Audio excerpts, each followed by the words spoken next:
저는 손흥민을 위해 모든 것을 바쳐 뛸 것이다.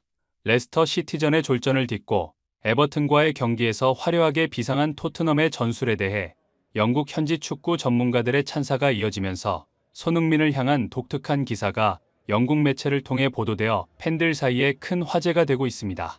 이 기사를 접한 일부 팬들은 토트넘이 이제야 정신을 좀 차린 듯 하다고 말하면서 지난 시즌처럼 손흥민에게 패스를 하지 않고 슛난사를 하는 선수들을 어떻게 대하는지 두고 볼 것이라고 날선 반응을 보였습니다. 몇몇 축구 전문가들은 이미 변화는 감지되고 있다고 말하면서 그 변화는 손흥민의 선제골 속에 존슨이 보여주는 손흥민에 대한 존경의 표시에서 드러난다고 알쏭달쏭한 말을 해 많은 팬들의 관심이 증폭되고 있습니다. 어떤 상황인지 더 스포츠가 자세히 알아보겠습니다.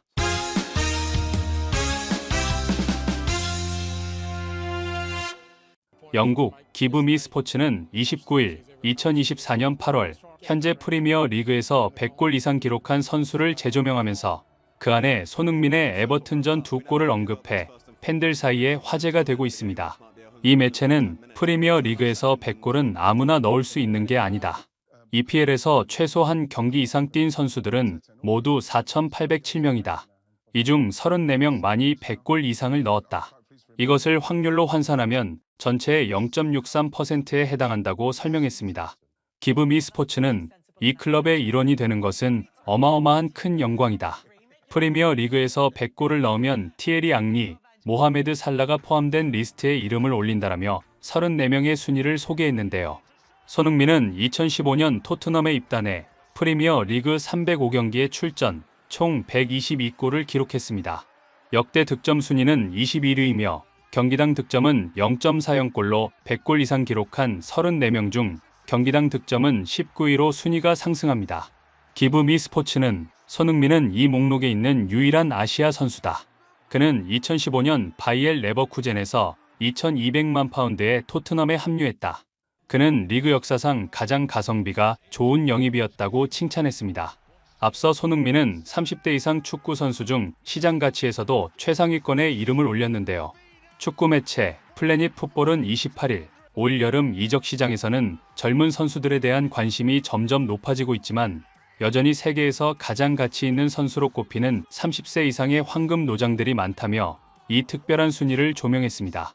손흥민의 몸값은 4,500만 유로로 평가되며 하칸 차라놀로와 함께 공동 7위에 랭크되었는데요. 손흥민 위로는 케빈 데브라 위너 마르퀴뇨스가 5천만 유로로 공동 5위였습니다. 3위는 이집트의 왕자 모하메드 살라가 차지했는데 그는 5,500만 유로로 상당한 몸값을 자랑했고 2위는 7천만 유로로 평가된 베르나르두 실바였습니다. 1등은 2023년 여름 손흥민을 떠나 바이에른 뮌헨으로 이적한 해리 케인인데요. 케인의 가치는 1억 유로에 달했습니다. 하지만 국내 몇몇 축구 전문가들은 공격수는 골로 자신의 가치를 증명하는 것이라고 말하면서 손흥민보다 순위가 높은 선수들 중에 세계 최고의 리그인 EPL에서 손흥민보다 더 많은 골을 넣은 선수는 살라와 케인뿐이라고 말했습니다. 이들은 손흥민이 동양인이라는 것 때문에 서양인들의 심사위원들에게 평가절하되는 것이 크다고 말하면서 30세 이상의 최전방 공격수 중 유럽 5대 리그에서 가장 많은 스프린트와 전방 압박을 하는 선수이며 EPL에서 가장 빠른 속도를 내는 손흥민이 인터밀란의 하칸과 같은 순위라니 좀 이해는 안 되는 평가라고 말했습니다. 이런 몇몇 전문가들의 주장을 증명이라도 하듯 최근 영국 런던의 연고지 클럽들을 집중적으로 다루는 축구 매체 풋볼 런던에서 아주 흥미로운 기사 하나가 게재되어 많은 팬들의 이목을 끌고 있는데요. 이 매체는 포스테코글루 사단에 교체된 코치들이 손흥민을 위주로 전술을 구현하고 있다고 보도하면서 기존의 수석 코치였던 크리스 데이비스가 떠나고 닉 몽고메리와 세르히오 라이문도를 영입해 세트피스 전술을 다듬었다고 설명했습니다. 이 매체는 레스터 시티전에서 토트넘은 매우 비효율적인 공격을 했는데 에버튼전에서는 이 문제를 거의 완벽에 가까울 정도로 해결했다고 말했습니다. 포스테코글루는 솔랑케가 부상으로 출전을 못하자 원톱 자원인 히샬리송이 있음에도 불구하고 손흥민을 원톱으로 기용했다고 말하면서 손흥민은 포스테코글루에게 만능 열쇠 같은 선수가 되었다고 설명했습니다. 이 매체는 이어 이날 경기에서 매우 인상적이었던 것은 손흥민을 원톱으로 세운 후 나머지 공격진들이 손흥민에게 집중적으로 패스를 연결하고 그가 골을 넣을 수 있도록 전력으로 돕는 모습이었는데 이렇게 되자 토트넘의 공격은 정말 날카롭고 예리해졌다고 말했습니다. 이 매체의 보도를 접한 일부 전문가들은 손흥민이 터뜨린 첫 번째 골에서 저 매체의 보도가 매우 신빙성이 있다는 것이 드러난다고 말하면서 비록 전반 15분경 비수마의 선제골이 터지긴 했지만 토트넘은 레스터 시티와의 개막전 1라운드에서처럼 상대의 숨통을 끊어놓을 두 번째 골을 넣지 못한다면 언제 상황이 역전될지 모르는 상황이었다. 실점을 하지 않은 상태에서 골을 넣지 못하고 1대1이 돼버리면 레스터 시티 때의 대참사를 재현하게 될 불안한 상황 속에서 손흥민의 두 번째 골은 승부를 결정짓는 분수령이었다고 설명했습니다. 전반 30분경 손흥민은 에버튼이 드로잉 공격을 시도하는 중에 뒤로 이어지는 백패스의 빈틈을 노려 최전방에서 압박을 해 골키퍼의 실수를 유도, 공을 가로채어 그대로 골문 안으로 밀어넣으면서 이날 경기의 결정적 승기를 잡는 두 번째 골을 장렬시켜버립니다. 이 골에 대해 포스테코글루는 경기 후 인터뷰에서 손흥민의 두 번째 골은 이날 승리의 결정적 분수령이었다고 말했습니다.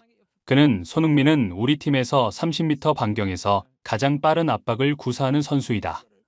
우리는 훈련 중에 손흥민에게 픽포드가 공을 잡고 느슨하게 플레이를 하는 경향이 있다고 말했고 기회를 엿봐 픽포드를 압박한다면 좋은 기회를 얻을 수 있을 것이라고 말했다. 손흥민은 이 말을 아주 성실하게 수행했다. 그는 아주 큰 보상을 받았다고 말했습니다.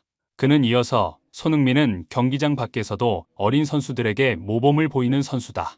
손흥민이 앞으로 토트넘의 레전드가 될지는 두고 봐야겠지만 지금 그가 이룬 것만으로도 나는 그가 토트넘의 레전드로 남는 것을 확신한다고 말했습니다. 일부 전문가들은 손흥민이 최전방에서 압박한 것에 영국 매체들의 초점이 맞춰져 있지만 손흥민이 스프린트를 하면서 픽포드 골키퍼에게 접근할 때 함께 옆에서 뛰면서 상대 센터백을 견제한 선수는 존슨이었다고 말하면서 이 견제가 있었기 때문에 픽포드가 패스를 하지 못하고 망설이게 된 것이다. 이것은 손흥민이 최전방에서 달리면 주변에 있는 선수들이 함께 움직여 손흥민을 돕는 조직력이 어느 정도 완성 단계에 올랐다는 것인데 지난 시즌 초반에는 손흥민이 최전방에서 달리던 말던 주변 선수들은 완전히 따로 노는 경향이 심했다고 말했습니다. 이들은 이어 손흥민의 첫 번째 골은 존슨의 보이지 않는 도움에 의해 픽포드가 패스를 주저해 손흥민이 찬스를 잡았던 측면도 있다고 말하면서 새롭게 영입된 코치진들은 공격에서 올바른 선택을 하지 않고 슌난사와 이기적인 플레이를 하는 것을 엄격하게 제한하는 것으로 보이는데 이런 코치진 밑에서 손흥민의 이번 시즌 대 활약이 기대된다고 언급해 많은 팬들의 큰 공감을 얻었습니다. 구독, 좋아요, 좋은 댓글은 불타는 제작 열정을 더욱 불타오르게 합니다. 이상 더 스포츠였습니다.